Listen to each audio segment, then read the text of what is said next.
নবীজি বলেন আল হাজ্জু ইয়াহদিমু মা কানা ক্বাবলা, যে হজ করে ওটা যদি কবুল হয় তার পেছনের যত অপরাধ আল্লাহ সব মাফ করে দেন। যারা হজে যায় তারা তিনটা কথা স্পেশাল ভাবে আল্লাহকে শোনায়। কয়টা বলে? আমরা যারা হজে গিয়েছি, আমি নিজে হাজি, এটা পাশে হাজি এ পাশে হাজি। ওসি সাহেব হয়তো এখনো হজ করেনি, আগে শেষ হোক চাকরি তারপরে যাবে। মানুষ মারা যাওয়ার পরে আমরা দেখি তাকে ধোয়ানো হয়, কাফন পরানো হয়, জানাজা দিয়ে কবরে দিয়ে দেয়। আমরা যারা হজ করি, সত্যি কথা বলছি, আমরা কিন্তু নিজেরা নিজেকে মেরে ফেলি। মেরে ফেলার পরে ওই সময় নিজেই কাফন পরি, ওটা কিন্তু কাফনের কাপড়। এরপরে নিজেকে মেরে ফেলি, আল্লাহকে বলি যে আমি তো মরেই গেছি, বাকি যে হায়াতটা আমার আছে এটা আমার বোনাস হায়াত। এই জন্য এই আয়োজন করে যখন আপনি কাবা শরীফে প্রবেশ করেন তখন আপনাকে বলা লাগে লাব্বাইক, হে আল্লাহ আমি উপস্থিত হয়ে গেছি, তোমার যে হাজিরা খাতা আছে আমার নামটা লিখে নাও, আমি তোমার যে গোলাম এটা তুমি লিখে নাও যে আমি অন্য কারো গোলাম না। আল্লাহ বলেন দাঁড়া, তিনটা কথা স্পেশাল ভাবে তুই আমাকে বলবি এবং এটা মেনে চলবি। ইন্নাল হামদা, তুই বল যে যত প্রশংসা এখন থেকে আমি করব সব তোমার জন্য। এই জন্যে ইন্নার আগে ইন্না শব্দটা দেওয়ার পরে হাম দিয়েছেন। হাম দিলেও হয়ে যেত, না দিয়ে আবার আলিফ লাম লাগিয়েছেন। আলিফ লাম চার প্রকার হয়, এখানে যেটা আছে এটা আলিফ লামে ইস্তেগরাকি। গর্পণ শব্দের শাব্দিক অর্থ হচ্ছে ডুবন্ত। তার মানে আমি আল্লাহকে বোঝাতে চাচ্ছি গ্যারান্টি দিয়ে, হে আল্লাহ আমি কিন্তু একেবারে খুব দৃঢ়ভাবে বলছি যত প্রশংসা এখন থেকে আমি করতে পারি সব তোমার জন্য করব। আমার কথার অর্থ বুঝতেছে? এর চাইতে আর কিছু থাকে না। ইন্নাল হামদা এ কথা বলার পরে দুনিয়ায় আর কিচ্ছু থাকে না। 2 নম্বরে বলা হয় আর নেমাতা লাকা, শুধুমাত্র তোমার প্রশংসা না, তুমি আমাকে যে নিয়ামত দিয়েছ সব নিয়ামত আজকে থেকে তোমার জন্য ব্যয় হবে। আমি যে সুস্থ আছি এটা তোমার নিয়ামত। এটা কি বিজ্ঞান এখন এই মাথার উপরে গবেষণা চালিয়েছে, এর ভেতরে 70,000 এই যে রগ তার যাই বলেন এগুলো দেওয়া আছে। সামনে ফ্রন্টাল লব পাবেন, এরপরে প্যারাইটাল লব, অক্সিপিটাল লব, মোটর কর্টেক্স, সেন্সরি কর্টেক্স, লব। আপনি এখানে কম্পিউটার ভিড়ান, শুধু মানুষের চামড়াটা আমি ফেলে দেব, দেখেন কত রগ কত তার বের হয়। এক একটার সাথে 70,000 করে সংযোগ দেওয়া আছে। আমি আয়াতের সাথে বিজ্ঞান ভিত্তিক তাফসীর মিলিয়ে দেখেছি, মুফাসসির জানিয়েছেন একটা রগ যদি কারো অকেজো হয়ে যায় মানুষটা পাগল হয়ে যাবে। আপনি যে মাস্তানি করে আপনাকে টাইট দেওয়ার জন্যে, নমরুদকে তো টাইট দিতে তাও মশা লেগেছে, আপনার তো কিছুই লাগবে না। কি শুধু যদি একটা রগ একটু অকেজো হয়ে যায় আপনি নিজের পায়খানা নিজে খাবেন।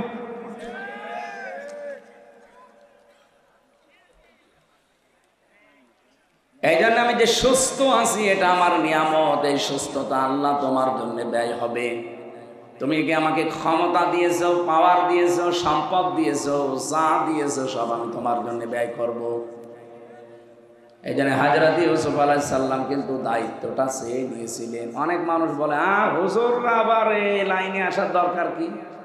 আরে ভাই, এই লাইনে যদি এই মানুষগুলো না আসে দেশ দুর্নীতিমুক্ত হবে না।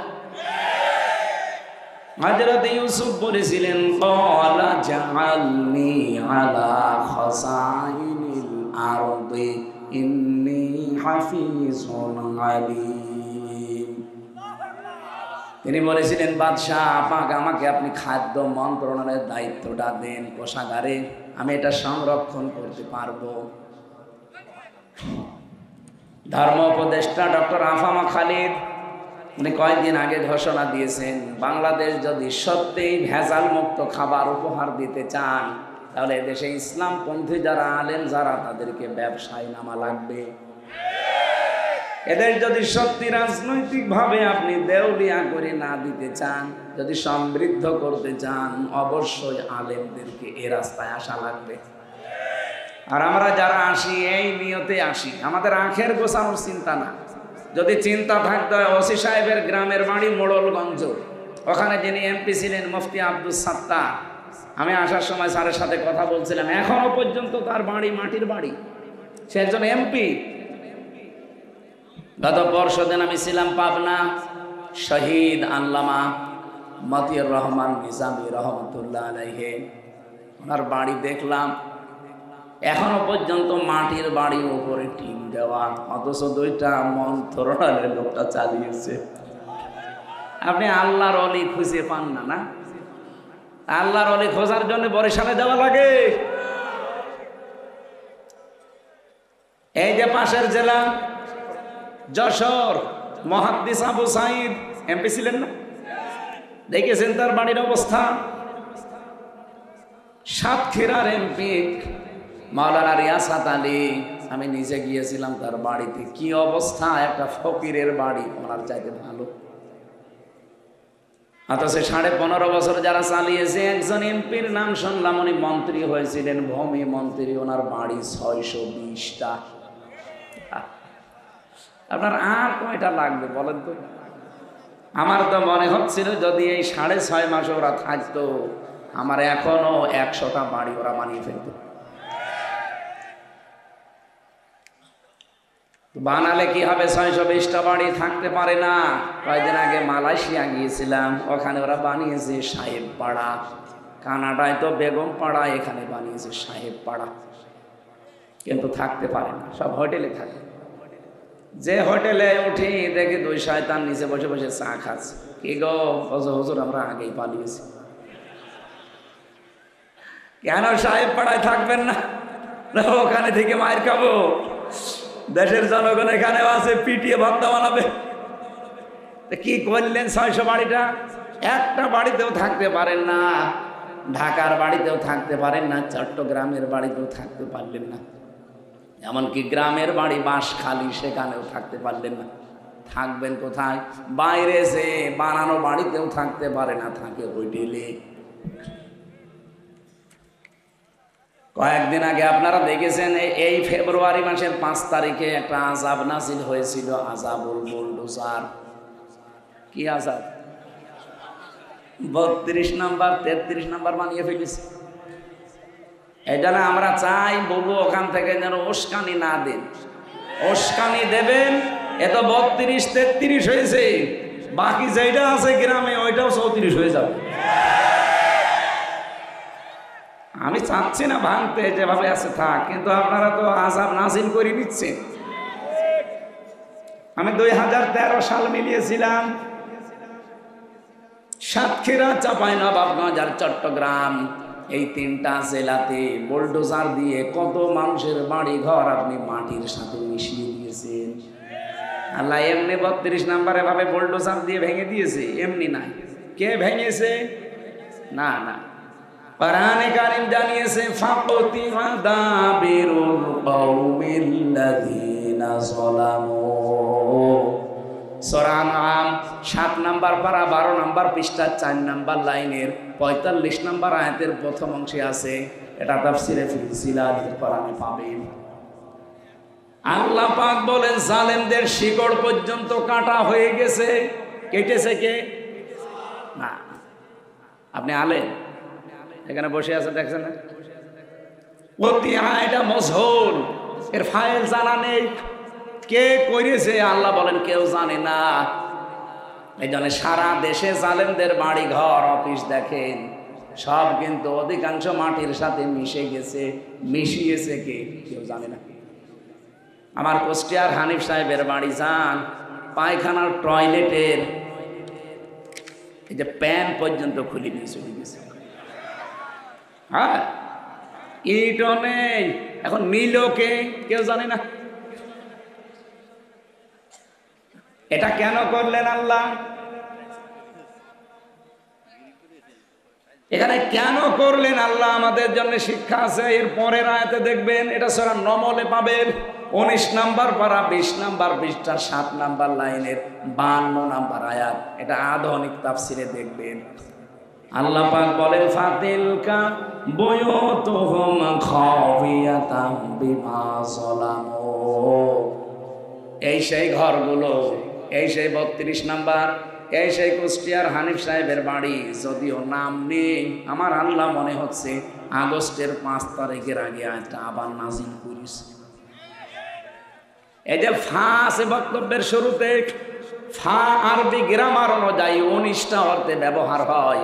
এখানে যারা গ্রামার বোঝে জিজ্ঞাসা করেন, আল্লাহ যেন তার কুদরতি আঙ্গুল এভাবে দেখাচ্ছে যে এই সেই ঘরগুলো, এই সেই ঘরগুলো। আল্লাহ 1 বছর না দিয়ে বুয়ুত বহু বছর দিয়েছেন, তার মানে বহু জালেমের বাড়ি। খাওয়িয়াতান জনশূন্য হয়ে গেছে, পরিত্যক্ত হয়ে আছে। এটা একজনের না বহুজনের? কেন এগুলো করলেন? বিমা যালামু, এদের জুলুমের কারণে।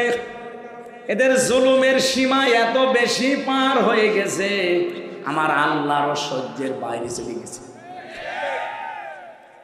দুনিয়ায় যদি কিছু না হয়, শুধু ব্যারিস্টার আরমানকে যে কষ্টটা দিয়েছে, এইটার জন্য আল্লাহর আরশ পর্যন্ত কেটে গেছে।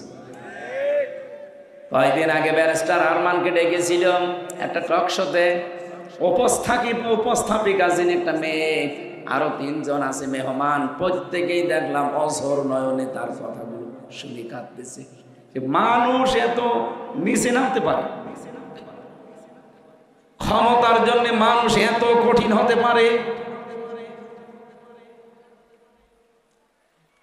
ওনারা যেদিন ফেলে দিয়ে যায় দিয়াবাড়ি, ওই উত্তরা দিয়াবাড়ি মিরপুরের এলাকায়, ওই জায়গাটাও পরশুদিন আমি আসার সময় দেখছিলাম। ড্রাইভার আমারে বলছে যে এই জায়গায় ফেলেছিল ওনারে। আল্লাহ বলেন বিমা যালামু, জালেমদের জুলুমের কারণে জায়গা পর্যন্ত আমি অভিশপ্ত করে দিয়েছি। এ পর্যন্ত ছিল ওদের ব্যাপার, এর পরের অংশ আল্লাহ আমাদের জন্য দিয়েছেন। ইন্না ফি যালিকা লাআয়াতান লিকাউমিন ইয়ালামুন। আল্লাহ ইন্না দিয়েছেন প্রথমে, মাঝখানে দিয়েছেন লামে তাকিদ। শব্দগুলো কত কত কঠিন, আমরা যারা আরবি গ্রামার জানি তারা টের পাই। আল্লাহ গ্যারান্টি দিয়েছেন 1 আয়াতে 2 বার।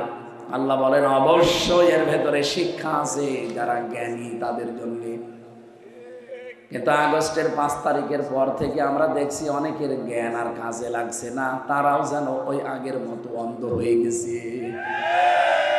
কোরআনে কারীম তাদের জন্য সূরা বানী ইসরাঈলের 8 নাম্বার আয়াতের মাঝের অংশে শুনিয়েছে, ওয়াইন উত্তুম উদনা ওয়াজআলনা জাহান্নামা লিল কাফিরিনা হাসীরা।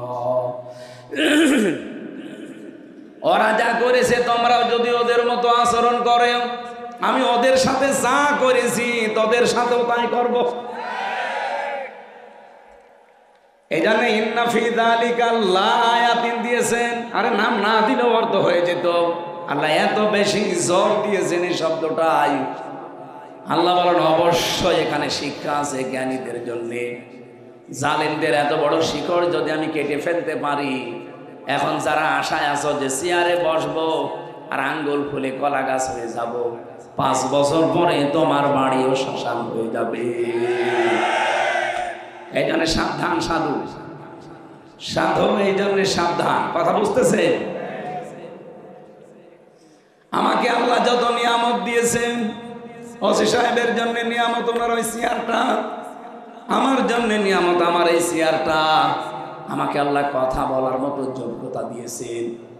যে যে জায়গায় আছি আমরা প্রত্যেকের ওইটা তার জন্য নিয়ামত। আমার এই নিয়ামত আজকে থেকে যতদিন বেঁচে আছে আমি আল্লাহর জন্য শুধু ব্যয় করবো। এ কথা আমি কাফনের কাপড় পরে বলেছি আল্লাহর ঘর দাওয়াত করার সময়। 3 নম্বরে বলা হয় অল মুলকা লাকা, হে আল্লাহ আমি কিন্তু কাবা ঘর দাওয়াত করছি, প্রদক্ষিণ করছি, আমি কিন্তু সব ছেড়ে দিয়ে তোমার পেছনে চলে এসেছি। কাবা ঘর প্রদক্ষিণ করা মানে, কাবার ঘোরা মানে কি? আমি দুনিয়ার সব ছেড়ে আমি আল্লাহর পেছনে ঘুরতেছি। এ ঘর যেহেতু আল্লাহর, আমি ঘুরছি কার পেছনে? আরো জোরে বলেন। শেষ কথা এইটাই বলে, হে আল্লাহ, আমি যদি রাজ্য রাজনীতি দুনিয়ায় কিছু করেও থাকি, আজকে থেকে শুধু তোমার জন্য করব। অল মুলকা লাকা, অল মুলকা লাকা, তোমার জন্য করব আমি রাজনীতি। এতটুকু আল্লাহ বলেন, শেষ হয়নি। বিদায় তাওয়াফ করার সময় যে অধ্যাপক সাহেব যারা হাজির, শেষ কথা আল্লাহকে এটা শোনানো লাগে, আল্লাহ লা শারীকা লাকা লাব্বাইক, আমি চলে যাচ্ছি আল্লাহ, আমার নামটা তুমি লিখে রেখো, আমি কিন্তু মুশরিক না। আমি আজকে থেকে তোমার গ্যারান্টি দিয়ে গেলাম কোনোদিন আর শিরিক করব না। বাংলাদেশে যত হাসি রাজনীতি করে, সরকারি দলে বিরোধী দলে নিরপেক্ষ যারা আছে, বলেন তো এই তিনটা কথা যদি মেনে চলতো, এদেশে আর কারো লাগতো না ইসলাম কায়েমে। হাজিরায় যথেষ্ট বলেন, করছে হাজিরায় কাজগুলো, একটা কথাও ঠিক রাখে না। ওখানে বলে ইন্নাল হামদা, প্রশংসা সব তোমার জন্য। এসে প্রশংসা করে মরা মানুষের। আরে ভাই, মানুষ তো মরিয়াই গেছে, তার প্রশংসা করে করবেন কি? ওই প্রশংসা যদি তার না করে, ওই মরা মানুষের মালিক যিনি, ওনার করতেন, আপনার অন্তর প্রশান্ত হয়ে যেত। কোরআনে কারীম জানিয়েছে আল্লাযীনা আমানু, যে মানুষগুলো ঈমান আনে, তাতমাইন্নু কুলুবুহুম বিযিকিরিল্লাহ, আলা বিযিকিরিল্লাহি তাতমাইন্নুল কুলুব। এই পৃথিবীতে ঈমানদারেরা যদি প্রশান্তি পেতে চায়, আমি আল্লাহ বলছি, আমি আল্লাহর নামে তাদের অন্তর ঠান্ডা হবে। আজকে থেকে আমলটা একটু মন মতো করেন। পৃথিবীতে যদি সত্যি আপনি প্রশান্তি পেতে চান, আল্লাহর নামের বাইরে আর কারো নাম নেই। আপনি বাবার নামে জীবনেও শান্তি পাবেন না, মায়ের নামে শান্তি পাবেন না, নেতার নামে শান্তি পাবেন না। কি করেন আপনি? আপনাকে আমি কিছু বলেছি? আমার কণ্ঠ এখন এরকম হয়ে গেছে, কিছুই লাগবে না। এর উপর এখন ট্রাক গেলেও কিছু হবে। আপনি ভালো করে শুনুন, নিস্তব্ধ হয়ে যাবেন। ছাড়বে কয়টা? তিনটা চলছে, ছাড়বে কি? গলায় তো পারছে না। আর এমন কোন টর্চার নেই এই 3 বছরে ওরা করে। আমার মাথার একেবারে চুল থেকে পায়ের তালু পর্যন্ত একটা ইঞ্চি জায়গা ফাঁকে না এই জালেমরা যা করেছে। আমি জামা খুলতে পারি না। আমার কণ্ঠ যে এই যে নষ্ট হয়ে যাচ্ছে, শরীর নষ্ট হয়ে যাচ্ছে, কি ছিলাম আর কি হয়ে গেছে। স্বাভাবিক হতে এখনো সময় লাগবে, কিন্তু চাপগুলো তো যাচ্ছে না। আর 2-3 দিন গেলে বাঁচি। 1 মাস রোজা, এর ভেতরে তো আর এরকম নেই।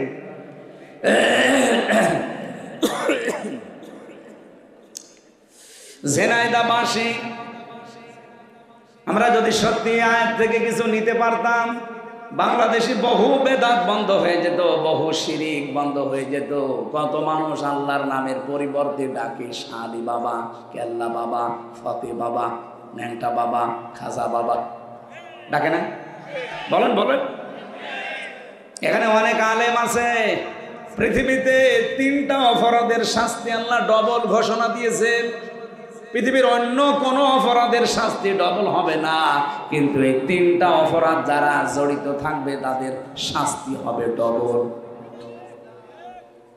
1 নম্বরে,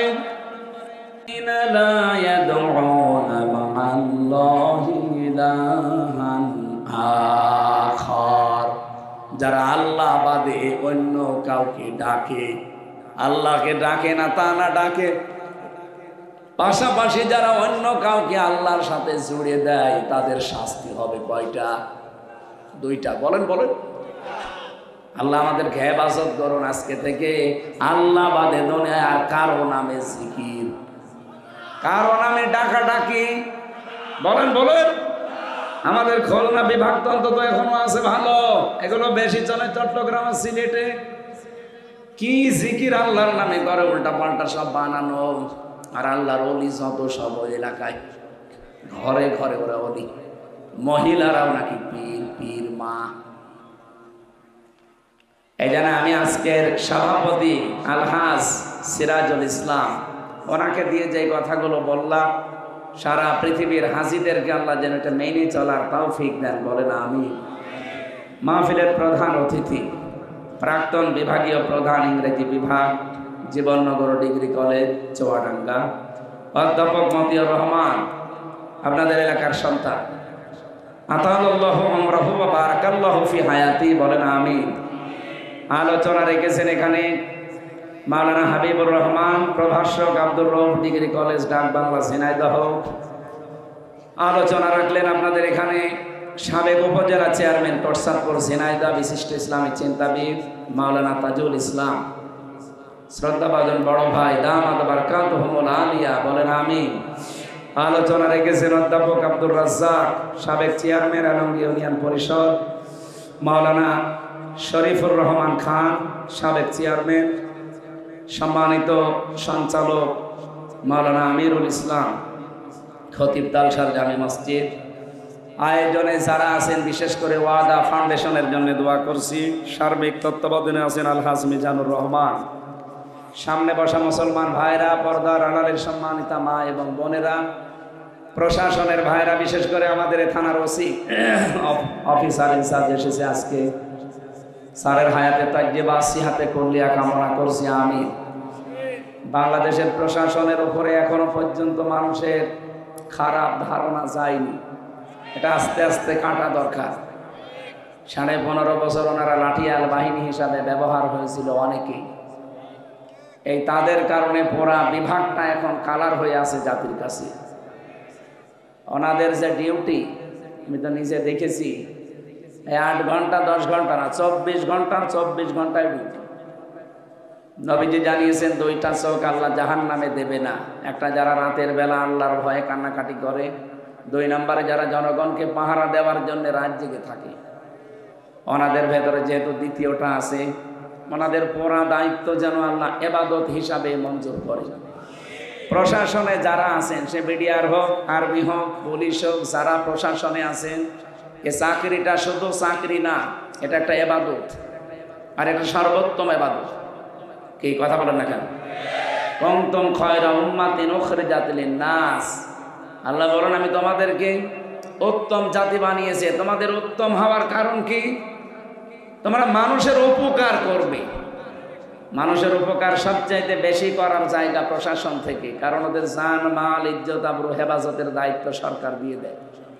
আল্লাহ রাব্বুল আলামিন এই বাহিনীর উপরে আগের যে অবস্থা ছিল ওই অবস্থায় যেন ফিরে যায়।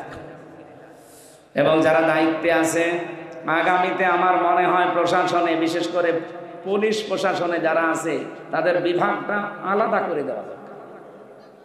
ওদের হাইজির কথা মতো চলবে তারা। কোনো নেতা খেতার কথা মতো চলতে গেলে আবার অফিসার শুরু হবে। আমরা চাই সামনে যারা দায়িত্বে আসবে ওরা যেন আলাদা করে দেয় ওদের।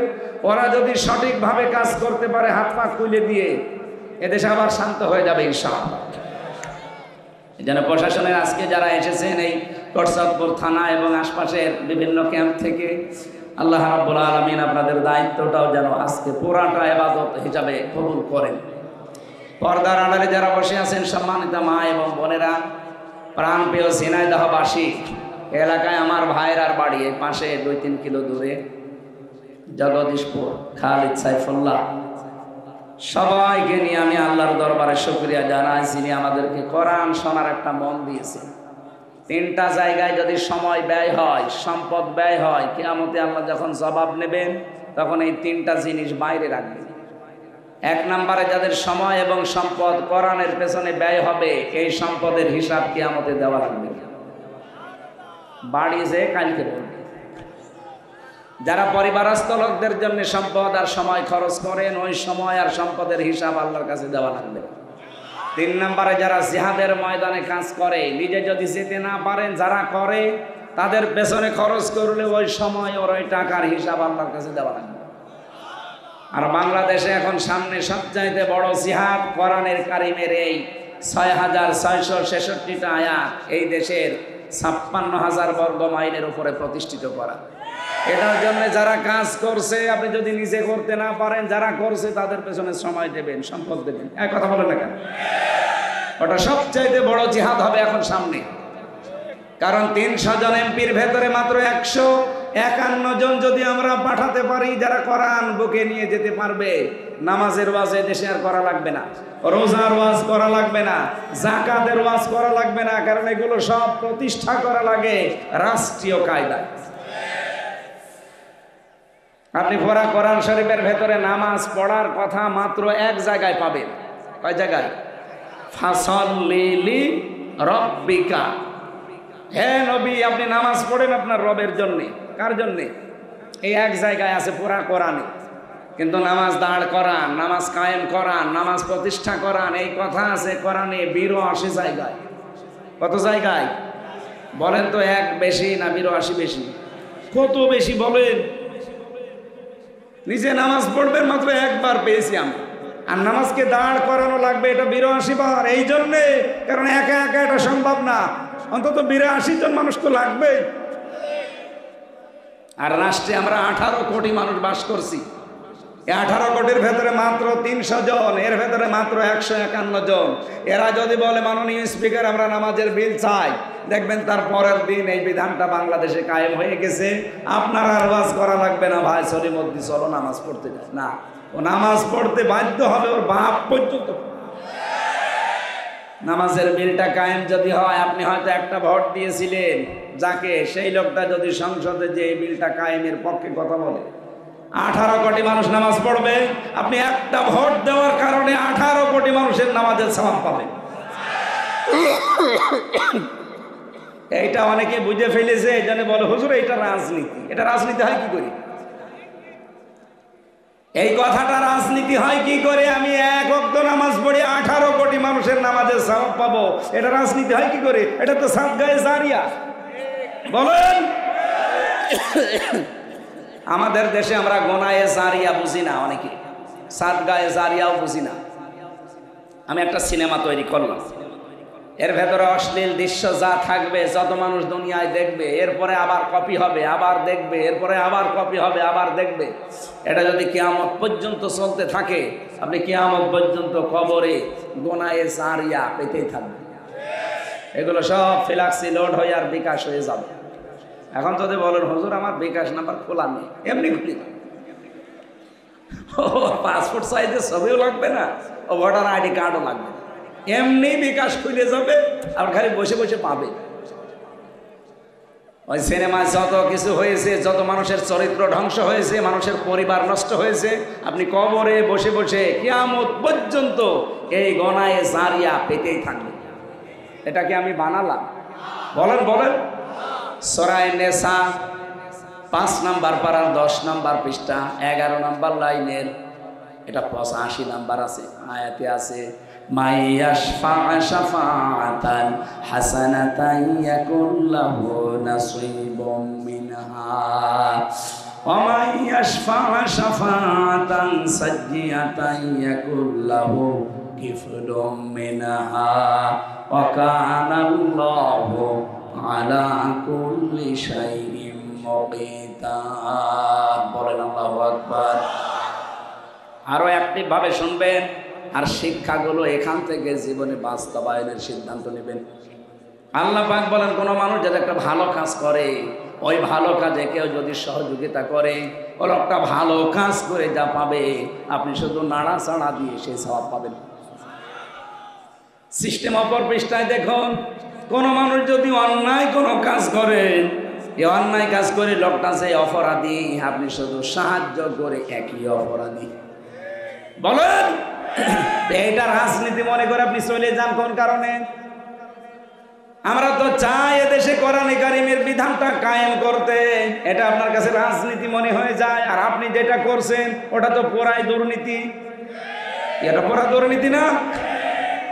আগামী থেকে এই দুর্নীতি এদেশে আর হবে না। আন্তর্জাতিক যে বিভিন্ন বিষয়গুলো এখন ষড়যন্ত্র চলছে, আশা করছি আল্লাহর দিকে তাকে এগুলো মিটে যাবে। কি? হ্যাঁ, ওরা চায় না দুনিয়ায় কেউ যে দেশে ইসলাম কায়েম হোক, কিন্তু আল্লাহ যদি চায় সবগুলো কিন্তু পানির মতো হয়ে যাবে ইনশাআল্লাহ। আগস্টের 5 তারিখের পর থেকে আজকে ফেব্রুয়ারির 25 তারিখ পর্যন্ত 27টা ষড়যন্ত্র করেছে আমাদের এই প্রতিবেশীরা, একটাও হালে পানি নেয়নি, সব নস্যাৎ হয়ে গেছে। গত 3 দিন আগে যেটা করেছে এটা রাখাল রাহাকে দিয়ে আমার নবীকে গালি দিয়েছে। ওরা মনে করেছিল এই দেশের মানুষ উত্তেজিত হয়ে ওকে মেরে ফেলবে, আর এইটা আমরা বিশ্বের মিডিয়ায় দেখাবো যে বাংলাদেশে জঙ্গি বলে গেছি, এদেশের মানুষ পাগল ভালো হয়ে গেছে। আমরা প্রতিবাদ যতটুকু জানানোর জানিয়েছি ইমানের দাবির কারণে। আর আমরা এটাও চাই যারা দায়িত্বে আছেন, আপনি 2 জন নবীর নাম নিয়ে আসেন, ডক্টর মোহাম্মদ ইউনুস, একটা মোহাম্মদ আর একটা কি, কয় নবীর নাম? 2 নবীর নাম নিয়ে বসে আছেন। আমাদের নবীকে যদি সত্যি কেউ গালি দেয়, অসম্মান করে, শুধু আমার নবী না, যে নবীকে যদি কেউ ছোট করে আমরা চাই তার মরণ, মৃত্যুদণ্ড করে দেওয়া লাগবে। কথা বলেন না কেন? এটার পক্ষে আমরা আছি না? লিল্লাহে তাকবীর। দেখেন তো হাত তোলেনি কে?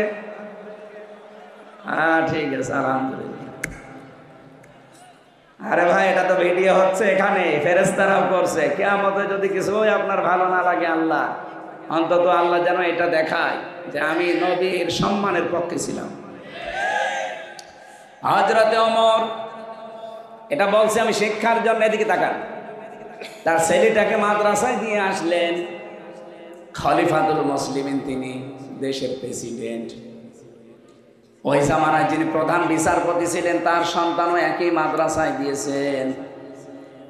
হযরতে আলীর সন্তান হোসাইন, এরকম টেবিলের ওপরে ক্লাস, খালি বই কলম ফেলে দেয় আর বলে তুলে দাও।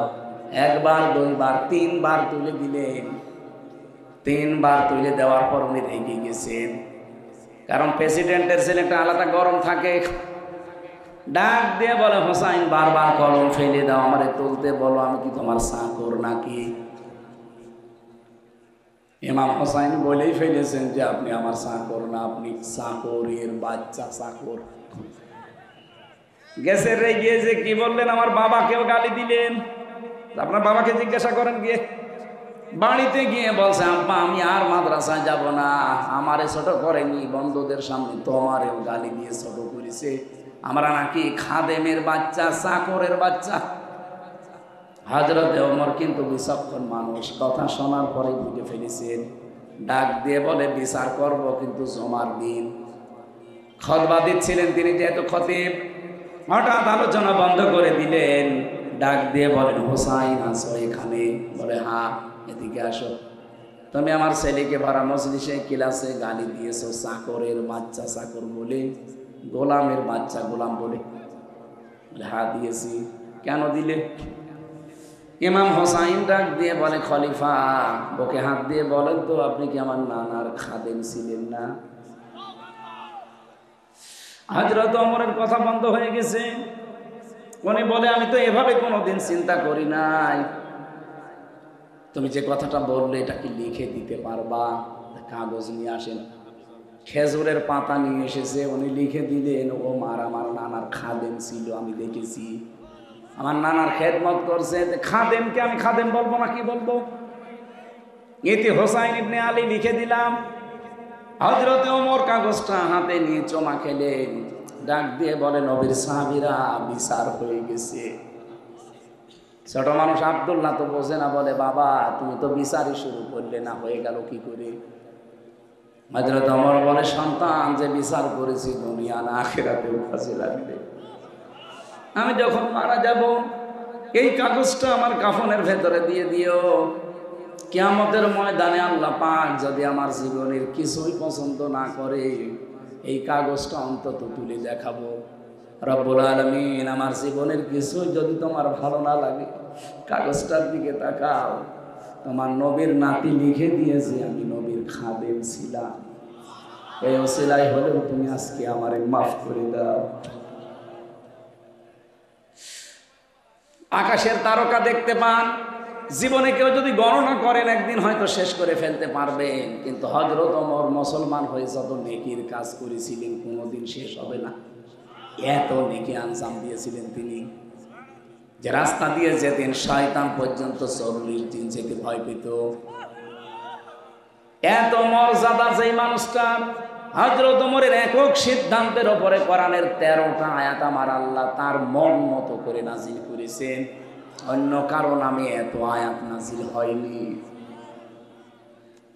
এই মানুষটা যদি কিয়ামতের বিচারে এই সিদ্ধান্ত নিতে পারে যে আল্লাহ কিয়ামতে যদি কিছুই তোমার কবুল না হয়, পছন্দ না হয়, এই কাগজটার দিকে একটু তাকাও, তোমার নবীর নাতির সই করা আছে, উনি লিখে দিয়েছে আমি নবীর খাদিম ছিলাম, আমার আজকে মাফ করে দাও। আমাদের জীবনে তো এরকম একটা কিছু থাকা লাগবে। কি দেখাবেন আপনি?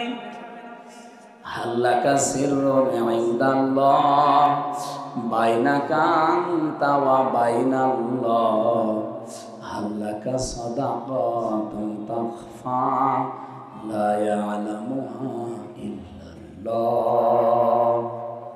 তোমার কি এমন কিছু আছে যে কিয়ামতে তুমি দেখাতে পারবে? তুমি ছাড়া আর আল্লাহ ছাড়া কেউ জানে না ওই সাদগার বিষয়টা। এমন কোন গোপন দান তোমার আছে? এই জন্য দুনিয়াতে এমন কিছু গোপনে করা দরকার, এমন কিছুর পক্ষে থাকা দরকার যেই জায়গায় আমার আল্লাহ নিজেও দুর্বল হয়ে যায়। এই জন্য আমি হাত তোলালাম। যে লোকটা গালি দিয়েছে রাসূলুল্লাহকে, ও যদি আমার বাবাকে গালি দিত ওরে আমি আরো পুরস্কার দিতাম দে। বিশেষ করে আমার দাদারে যদি গালি দিত আমি আরো টাকা দিতাম, কারণ আমার দাদা আওয়ামী লীগ। না, গালি দিই, কিন্তু আপনি রসুলকে গালি দেবেন কেন? তামাম দুনিয়া আমরা রসুলের কাছে ঋণী। এক কথা বলে না, উনি যা দিয়ে গেছে তামাম দুনিয়ার মানুষ আমরা তার কাছে ঋণী। আর আপনি গালি দেন মানবতার এই মহান বন্ধুকে, আপনি তো মানবতার শত্রু। এক কথা বলেন না কেন? আর মানবতার শত্রু আপনি। এই জন্য আমরা আহ্বান জানাই ডক্টর মোহাম্মদ ইউনূসের কাছে, যারা এই দেশে এরকম কিছু করবে আইন পাশ করে দেন, আমরা সরাসরি তার ফাঁসি চাই। আগামীতে কোনো শয়তান যেন আর সাহস না পায়। আর আমরা হাত তুললাম এই কারণে, কিয়ামতের দিন এই ভিডিওটা যেন আমাদেরকে আল্লাহ দেখায় যে যা রসুলের পক্ষে যিনি যে যা করেছে তাকে আল্লাহ কিছু দিয়েছে। নবীর আপন চাচা আবু লাহাব ও তো জাহান্নামে যাবে, কিন্তু এই দুইটা আঙ্গুল দিয়ে নবীজির জন্মের কথা শুনে খুশি হয়ে তার নিজের কাজের মেয়েকে বলেছিল যা তোর আমি মুক্ত করে দিলাম। আল্লাহর নবীর জন্য এতটুকু করে সে কিন্তু লস করেনি, আল্লাহ ওইটাই কবুল করে নিয়েছে, যদিও সে কাফের। কি কথা বুঝতেছেন? শেখ সাদী রহমতুল্লাহ আলাইহি জীবনে বহু কিছু লিখেছে, কিন্তু 3 লাইন লেখার পরে তার আর কিছু মনে ছিল না। বালাগাল উলাবি কামালিহি কাশাফাত দুজাবি জামালিহি হাসানাত জামিউ খিসালিহি। এরপরে তার কলম থেমে গেছে। তাহাজ্জুদের নামাজ আদায় করে যায় নামাজে ঘুমিয়ে পড়েছে। গভীর রজনীতে নবীজি এসে বলে সাদী কি চিন্তা করো? হযরত শেখ সাদী বলে হে রাসূল, জীবনে বহু কিছু লিখেছি, কোনোদিন আমার কলম থেমে যায়নি। আজকে আপনার নামে আমি একটা কবিতা লিখতে গেলাম, 3 নাম্বার লাইনের পরে আমার আর মনে আসে না। বিশ্ব নবী বলেন সাদী কলম হাতে নাও, আমি যে লাইন 4টা বলছি ওটা লিখে নাও। সাল্লু আলাইহি ওয়া আলিহি। এটা কিন্তু কোরআনের আয়াত না, হাদিসও না, একটা কবিতা। অথচ এটা মানুষ কত আনন্দ নিয়ে পড়ে, কত আগ্রহ নিয়ে পড়ে। শেখ সাদী রহমতুল্লাহ আলাইহি কত কিছু দুনিয়ায় লিখেছেন, তার কিছু এত প্রসিদ্ধ হয়নি। অথচ রাসূলুল্লাহর নামে শুধু 3 লাইন লিখে তিনি আজ বিশ্ববিখ্যাত হয়ে আছেন। আমরা আবার আহ্বান জানাচ্ছি, এই দেশে কিয়ামত পর্যন্ত যেন কেউ বিশ্ব নবীকে অপমান করতে না পারে। আপনার গালি দেওয়ার দরকার হলে আমার বাবারে গালি দেন, আমার দাদারে গালি দেন, এ কথা বলেন না কেন? উনি সুপারিশ করা ছাড়া, ওনার সিগনেচার ছাড়া কেউ জান্নাত যেতে পারবে না। আপনি যত বড় ইমানদার হন আর যত বড় ক্ষমতাধার হন, মরে যাবেন নবীজি বলেন যদি হাত আমি লিখে দিলাম এটা জান্নাত আপনি পাবেন। উনি যদি বলেন না আমার সিগনেচার নেই, আপনি যত বড় পীরের মুরিদ হন আপনি জাহান্নামে। কথা বলেন। আশা করছি আমি ইঙ্গিত দিলে আপনি বুঝে ফেলেছেন।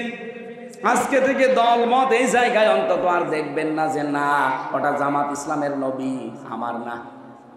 আপনাকে কি কবরে রাখার সময় ওই কথা বলা হয়? তখন তো ঠিকই বলি বিসমিল্লাহি ওয়া আলা মিল্লাতি রাসূলিল্লাহ বলা হয়।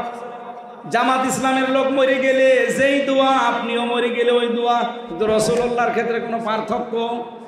এই জন্য আমরা এই জায়গায় যেন এক থাকি। আল্লাহ এবং রাসূল এই 2 জায়গায় কোনো ঝামেলা করা যাবে? আপনি নিয়ে বউ নিয়ে মারামারি করেন, অসুবিধা নেই, এই জায়গায় কোনো ঝামেলা চলবে না। আমরা কোরআনে কারীম থেকে যে নির্ধারিত আয়াতের উপরে তাফসীর করব বলে বলে বসেছি, কতগুলো আয়াত পড়েছি, এতগুলো সম্ভব না। একটা শব্দের উপরে কথা বলবো, যেটা নিয়ে বাংলাদেশ, ভারত আর পাকিস্তানে বেশি ভেজা। আমি বিশ্বের যতগুলো দেশে গেছি, যেহেতু আকিস গ্রুপে আমি চাকরি করি, তাদের ক্ষতি এই হিসাবে তারা আমারে একটা ভিসা লাগিয়ে দিলে 27টা দেশ ঘোরা যায়। বহু দেশে নিয়ে গেছে আমার। ওনাদের 175টার উপরে দেশে ব্যবসা চলে, সেখানে 8-10 হাজার 15-20 হাজার মানুষ কাজ করে।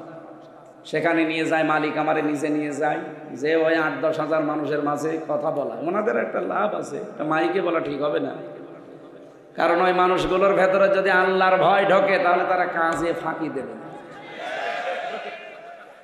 আমার কুষ্টিয়ার বিহারবি কেবল একজন আছে, মজনু সাহেব, প্রতি বছরে 100-র উপরে মানুষকে হজ করায়। আমি একদিন একজনকে জিজ্ঞাসা করলাম এনার উদ্দেশ্য কি, বলছে 2টা। 1 নম্বরে হজ যদি করে ওই হাজী সাহেব যে দায়িত্বে থাকবে, অন্তত চুরি করা তার দ্বারা একটু কঠিন হবে। টাকা 1-1.5 লাখ 2 লাখ 5 লাখ খরচ হোক, কিন্তু ওর দ্বারা যে 30-40 বছর একটা কাজ করে নিলাম, সেখানে অন্তত দুর্নীতি হবে না, চুরি হবে না, এই গ্যারান্টি মজনু সাহেব মনে করে। এই কারণে 100 জন 150 জন 200 জন হজ করায়, টাকা খরচ হোক, সওয়াবও হচ্ছে, কাজও হয়ে যাচ্ছে। তা আকিস গ্রুপেরও ওইটাই না, আমাকে ভালোবাসে তারা, তাদের অনেক স্যাক্রিফাইস আছে আমার জন্য, আমি দোয়া করি তাদের জন্য। যতগুলো দেশে ঘুরলাম, সবচাইতে বেশি ভেজাল এই আয়াতের প্রথম শব্দটা নিয়ে, বাংলাদেশে, ভারতে আর পাকিস্তানে।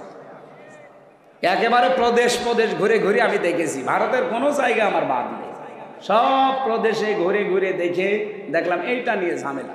বাংলাদেশের কোনো জেলা থানা তো আমার বাকি নেই, সব জায়গায় যেয়ে দেখলাম এইটা নিয়ে ঝামেলা। পাকিস্তানে যত জায়গায় সব ভেজাল এইটা নিয়ে। আজ এই ভেজাল নিরসন করা দরকার। প্রত্যেক জমার দিন সারা পৃথিবীর যত মসজিদ, আমি যেখানেই নামাজ পড়েছি, জমার নামাজ, দেখেছি ইমাম সাহেব এই আয়াতটা শেষে পড়ে, ফাযকুরুনি আযকুরকুম ওয়াশকুরুলি ওয়ালা তাকফুরুন।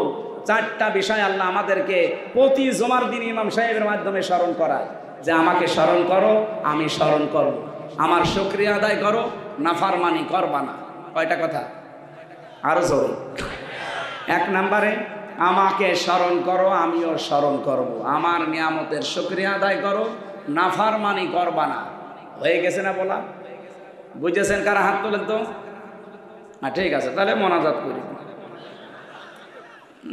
আপনি যখন বলছেন যে আমি বুঝে পেয়েছি, আমি কি করব? আমি কোরআন শরীফ যতটুকুই বুঝেছি, যেহেতু আমার অনার্স মাস্টার্স এইটার উপরে সারাটা জীবনই প্রায় চলছে, এর উপরে আমার সেই 5 পাস করার পর থেকে এর উপরে আমি এইটা নিয়ে যতটুকু বুঝলাম, নাড়াচাড়া করে প্রায় 42টার উপরে আমি বিশ্ববিদ্যালয়ে থাকাকালীন মিলিয়েছিলাম তাফসিরগুলো। সব মুফাসসির আয়াতের ব্যাপারে 5টা অর্থ নিয়ে এসেছেন। প্রথম শব্দ ফা, প্রথম অক্ষর কি? এর বাংলা অর্থ অতঃপর। উযকুরনি, আমাকে স্মরণ করো, মানে আমার জিকির করো। আযকুরকুম, আমি আল্লাহ তোমাদের জিকির করব। আমি 2010 সালে যখন প্রথম গ্রেপ্তার হয়ে জেলে গেলাম, ওই সময় যে ওসি সাহেব আমার নিয়ে গিয়েছিল, মানে গোপালগঞ্জে বাড়ি, টঙ্গি পাড়ায়, আল্লাহর ওলি, উনি আমারে বলছে, হুজুর আমি আপনারা ছেড়ে দিচ্ছি, কিন্তু একটা দায়িত্ব পালন করবেন, প্রতি জমার দিন এসে আমারে আপনি যেভাবে কোরআন পড়েন ওইভাবে শিখিয়ে, যেভাবে শিখতে হলে আরবি গ্রামার জানা লাগবে। আমি তাই পড়ব। এই প্রতি জমার দিন যেতাম, গাড়ি পাঠিয়ে দিত, পড়াতাম। ওর পরের বছরে 11 সালে একটা আলোচনা করেছিলাম জিকির এই শব্দ নিয়ে, কারণ বিশাল ভেজাল লেগে আছি সারা বাংলাদেশে, যে যেভাবে পারে খালি জিকির। বিভিন্ন দরবারে যাবেন, কি দেবে বলেন বলেন, অথচ এটা যে একটা ইবাদত, এটা যে একটা ইবাদত কিভাবে করা লাগবে, কয়টা শব্দ দিয়ে করা লাগবে, অবশ্যই আল্লাহ কোরআনে এবং নবীজির মাধ্যমে দিয়েছেন, কারণ ইবাদত হলে তো দেবে। কি কথা বলেন এখন? উনি 11 সালে জিকিরের উপরে আমি 1 ঘন্টা 55 মিনিট আলোচনা করেছিলাম, পুরাটা শুনেছি।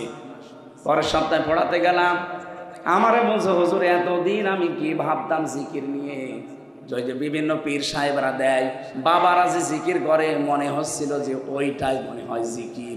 আপনি এ কি বললেন? এত জিকিরের সাথে ওদের বাস্তবতার একটাও মিল নেই। আমি যেহেতু দলিল দিয়ে দিয়ে বলেছিলাম, জিকিরের পুরা কোরআনে আমার আল্লাহ প্রধান অর্থ দিয়েছেন 5টা। জিকিরের অর্থ কয়টা? 1 নম্বরে জিকির মানে কোরআন। জিকির মানে ইন্না নাহনু নাযালনা যিকরা ওয়া ইন্না লাহু লাহাফিজুন। এটা সূরা হিজরের ভেতরে 9 নম্বর আয়াতে আছে।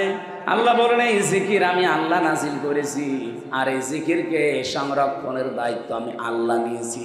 তাহলে জিকিরের প্রথম অর্থ কোরআন। আপনি যদি জিকির করতে চান কি পড়া লাগবে? আরো জোরে বলেন। এটা কি বুঝেছেন? জিকির মানে কি? এর চাইতে আর অন্য কোনো জিকির করার দরকার আছে? জিকিরের 2 নম্বর অর্থ, জিকির মানে উপদেশ। কোরআনে কারীম জানিয়েছে ফাযাক্কির বিল কোরআনি মাই ইয়াখাফু ওয়াঈদ। এটা সূরা কফের ভেতরে আছে। এটা 26 নম্বর পারা 19 নম্বর পৃষ্ঠা 13 নম্বর লাইনের 50 নম্বর আয়াত, কোরআনে কারীমের 45 নম্বর সূরা। এটা রব্বুল আলামিন বলেন ফাযাক্কির, হে নবী আপনি উপদেশ দেন, বিল কোরআনি, যাকে উপদেশ দেবেন আপনার পুরা উপদেশ হবে কোরআন কেন্দ্রিক। কি হবে জানেন আপনি? মাই ইয়াখাফু ওয়াঈদ, so admonish and or by the holy Quran him who phrase my thread দিয়েছেন যাদের অন্তরের ভেতর আল্লাহর ধমকের ভয় আছে, কোরআন দিয়ে উপদেশ দিলে দেখবেন কিছু না কিছু তাদের কাজ হচ্ছে। আপনি বাবার জীবনে সারা জীবন বসে বসে শোনাবেন, কিচ্ছু হবে না। যখন শুনবে ভালো করে শুনবে, যেই বাড়ি চলে যাবে ভুলে যাবে। কিন্তু কোরআনে কারীম দিয়ে কেউ যদি আলোচনা করে, উপদেশ দেয়, এই যে সোনায় সোহাগা ছিটিয়ে দিলে যেরকম হয়, আল্লাহ বলেন এরকম হবে। স্বর্ণকে সারা জীবন চালাবেন, জীবনও গলাতে পারবেন না। কি কথা বলছেন এখানে? পরপর সোহাগা ছিটিয়ে দিলে পানির মতো বলে যাবে। মানুষের অন্তর আমার আল্লাহর কুদরতি হাতে। আপনার ওই বাবা কি করেছে, দাদা কি করেছে, সারা জীবন বলবেন, শুনবে, বাড়ি যাওয়ার আগে ভুলে যাবে। কিন্তু কোরআনে কারীম দিয়ে যদি অন্তরে আঘাত করতে পারে, যত কঠিন অন্তরের মানুষের নরম হয়ে যাবে। এই জন্য আজকে থেকে আমাদের পুরা আলোচনা হবে কোরআন কেন্দ্রিক। কারো উপদেশ শুনতে চাইলে কিসের উপদেশ শুনবেন? আরো জোরে বলেন। কোরআনের উপদেশ শুনতে হলেও আপনার যোগ্যতা থাকা লাগবে। কারণ বাংলাদেশে বহু জায়গায় আয়াত পড়ছে, চলে যাচ্ছে ব্যাখ্যা করতে গিয়ে নিজের মন মতো। এই যে আমার তাহেরি ভাই যেটা করে বলেন তো, তাফসির মাহফিলে, ওয়াজ মাহফিলে আজিমুস শান বিশাল কিছু লিখে উনি আয়াতও পড়ে। কয়েকদিন আগে আমি ব্রাহ্মণবাড়িয়া ছিলাম পাশে, ওনার থেকে মনে হয় খুব বেশি হলো 8 কিলোমিটার দূরে। উনি আলোচনা করছে কুল হুয়াল্লাহু আহাদ, হে নবী আপনি বলেন আল্লাহ এক। ঠিক আছে না? ঠিক আছে না? মানে এ পর্যন্ত ঠিক আছে না? হে নবী আপনি বলেন আল্লাহ, বলেন, আরো জোরে বলেন। এ পর্যন্ত শুনলাম। এরপরেই দেখি এবার চলে গেছে উল্টো লাইনে, বলে এই নবী কোন নবী? এটা ফাতেমার বাবা। ফাতেমা কোন ফাতেমা? হোসাইনের মা। হোসাইন কোন হোসাইন? এতক্ষণ যিনি কথা বলছিলেন না, ইমাম হোসাইন। আপনারা চেনেন ইমাম হোসাইনকে, ওনাকে কারবালায় শহীদ করা হয়েছিল। আপনাদেরকে আমি এখন হোসাইনের জীবনী শোনাবো, মাত্র 2 ঘন্টা। আয়াত পড়েছে কি আর তাফসীর হচ্ছে কি? এই জন্য আপনাকে কোরআন শুনতে হলেও আপনার কিছু যোগ্যতা থাকা লাগবে। না তো মনে করবেন সবাই তো কোরআনের কথাই বলছে, অথচ আয়াত পড়লো কি আর যাচ্ছে কোথায়? এক কথা বলেন না কেন? এরকম ওয়াজ বাংলাদেশে নেই। এই জন্য আলোচনা হবে পুরাটা কি কেন্দ্রিক। যে আয়াত দেওয়া আয়াতের যত তথ্য উপাত্ত যত কিছু আছে টাই নক্ষত্র বের করে আপনাকে বোঝানো লাগবে। ঝিনাইদহ আলেমদের শহর, যারা বাংলাদেশের বিভিন্ন জায়গা থেকে জেলায় আসবেন, বলবেন কোরআন শরীফ হাতে নেন, এক একটা শব্দের 8টা 10টা 15 20টা অর্থ বের করেন, তাফসিরের নাম বলে বলে আমাদেরকে শোনান। ওই বাবার কিচ্ছা কাহিনী শোনার জন্য আমরা রাজ্যে বসে নেই। হ্যাঁ, বলতে পারবেন না? তাহলে কোনো ভণ্ড এ জেলা আসতে পারবে না।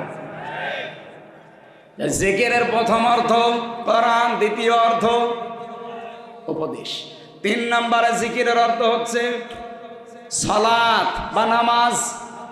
জমার দিন আল্লাহ একটা ডাকও দিয়েছেন, ইযা নুদিয়া লিস-সালাতি মিন ইয়াউমিল জুমআতি ফাসআউ ইলা যিকিরিল্লাহ। রব্বুল আলামিন এটা সূরা জুমার ভেতরে দিয়েছেন, যখন নামাজের আযান দেওয়া হয় সব কাজ কাম বাদ দিয়ে আল্লাহর জিকিরে দৌড়াও। এখানে জিকির মানে নামাজ, জিকির মানে আরো জোরে বলেন। জিকিরের 4 নম্বর অর্থ জিকির মানে আল্লাহর আইন। এটা সূরা তাহার 124 নম্বর আয়াতে পাবেন, আমান আ'রাদান যিকরি ফাইন্না লাহু মাঈশাতান দনকা ওয়া নাহশুরুহু ইয়াওমাল কিয়ামাতি আ'মা। যে ব্যক্তি আল্লাহর আইন থেকে, আল্লাহর বিধান থেকে মুখ ফিরিয়ে নেয়, এখানে জিকির মানে আল্লাহর আইন। আল্লাহ বলেন তার জীবন আমি সংকীর্ণ করে দেই, ওর আয় উন্নতিতে কোনো বরকত থাকে না। চর্ম চোখে দেখতে মনে হবে আমার সম্পদের পাহাড় তৈরি হচ্ছে, আসবে একদিক থেকে চলে যাবে 5 দিক থেকে। এখানে আল্লাহর আইন বাদ দিয়ে, আল্লাহর বিধান বাদ দিয়ে সম্পদ আদি কামাই করতেছেন না, ওটা আপনি ধরে রাখতে পারবেন না। কত মানুষ এখানে আছে বোনের জমি, ভাইয়ের জমি, চাচার জমি, ফুফুর জমি ফাঁকি দিয়ে জাল দলিল করে নিজের নামে লিখে নেয়। আর ওই মামলা যখন ইনাদের কাছে যায় তখন ওনারা হায় হতাশ করে হচ্ছে, তখন উনি যেটা অপরাধী তারা ধরে ছেলে নিয়ে গেলে গালি যায় ওনারে, ওসি ভালো না, ওসি তো ভালো না, তা আপনি ভালো, আপনি যে বাবার সম্পত্তি আপনার যে ভাইকে না দিয়ে জাল দলিল করে লিখে নিলেন। কত হাজি আছে হজে যাওয়ার আগে নিজের জমি জায়গাগুলো সব ছেলের নামে দিয়ে দেয়, আর মেয়েকে বলে মা তোর জন্য দোয়া করে দিলাম। এটা টাটকা নির্ভেজাল শয়তান। ওর হজ কবুল হওয়া দূরের কথা, জিদ্দার বিমানবন্দরও আসবে না। তুই দোয়া তো করবি ওর নামে, ওকে ফাঁকি দিলি কেন? আগে ওর জমি ফেরত দে। এক কথা বলেন এখানে, আপনি কি ফাঁকি দিয়েছেন? না, অনেক হাসি এরকম করে তো। আমার সাথে 16 সালে যারা ছিল অধিকাংশ গুলো ছেলের নামে সব লিখে দেয়, আর বলছে মার জন্য আমি আসার সময় মেয়ের জন্য দোয়া করার কথা বলেছি, এই জন্য দোয়া করছি। আপনার জীবনেও দোয়া কবুল হবে না, আগে ওর শরিক ফেরত দেন। কারণ যারা শরিক ফাঁকি দেন, নিজের বোনকে, নিজের ভাইকে, চাচাকে, ফুফুকে, আল্লাহর কসম 2টা ক্ষতি হবেই হবে আপনার। 1 নম্বরে যখন শরিক ফাঁকি দিয়েছেন ওই দিন থেকে যতদিন ইবাদত করবেন কোনো ইবাদত আপনার মাথার উপরে উঠবে না। 2 নম্বরে এই যে শরিক ফাঁকি দিয়ে যেগুলো তৈরি করে গেলেন, এই সম্পদ অবৈধ, এই সম্পদ আপনাকে আল্লাহ ভোগ করতে দেবে না। এগুলো ভোগ করার আগে আপনি পটল তুলবেন, মরে যাবেন। ওই সম্পদগুলো তখন আপনার স্ত্রী, আপনার ছেলে মেয়ে আরো অবৈধ কাজে ব্যয় করবে, সব ফিলাক্সি লোড হয়ে আপনার কবরে যাবে। এইরকম পাগলামি কেউ করবেন? এখানে যারা শরীর ফাঁকি দিয়েছেন হাত তোলেন তো। এই এলাকায় এত শান্ত, ওসি থাকা দরকার কি? বাড়ি চলে যান, এই এলাকা তো একেবারে শান্ত হয়ে আছে আলহামদুলিল্লাহ।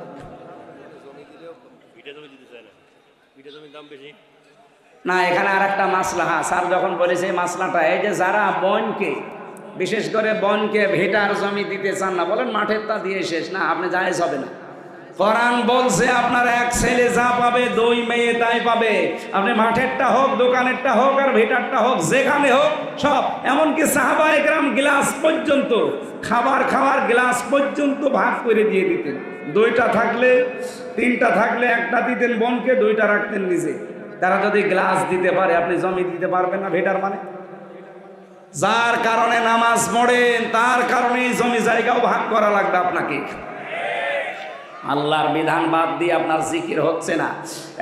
এদিকে তাকান, 5 নম্বরে জিকিরের অর্থ হচ্ছে স্মরণ করা। আজকের আয়াতে যে শব্দ আছে ফাজকুরুনি, আমাকে স্মরণ করো।